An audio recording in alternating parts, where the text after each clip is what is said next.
This chapter's about the creative process and just a few guidelines to help you stay focused.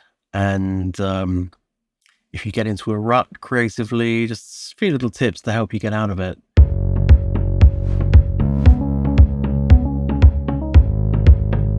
I think having breaks regularly is helpful. I think listen to your music on different systems, be it the car, be it your home stereo, if they exist anymore, on your phone, more likely. And just think about how other people would hear your music. I quite often like playing my music to other people in the room. It's a strange thing that happens then. You hear it through their ears. It's almost as if you're second guessing what they're thinking about the music, and you think things, you perceive things in a different way. It's so weird.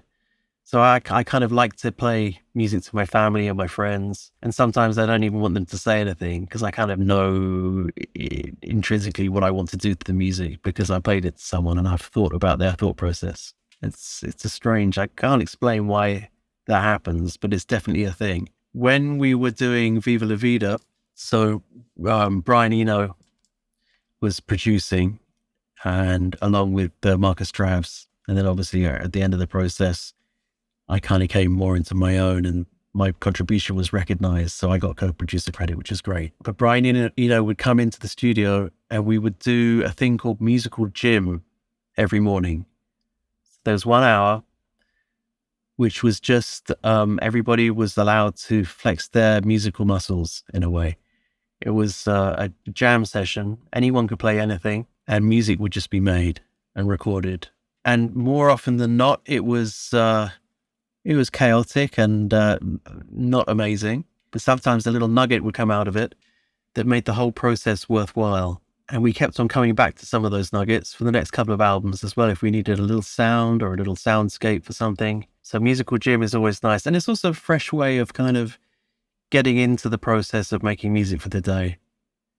Just go down another little path somewhere just to clean the palette, breath of fresh air, and then back into the job at hand. But during that process, Brian also sent an email one day with jokingly what he called Brian's 11 Commandments. And I have to share these with you because they are, they're so spot on and they're so clever and funny as well. And I think if you're a creator, in fact, any kind of creator, I think they can help you. So let me go through them quickly. I'm not going to explain too much because I think it's also about how you interpret them yourself, but let me just tell you what they are.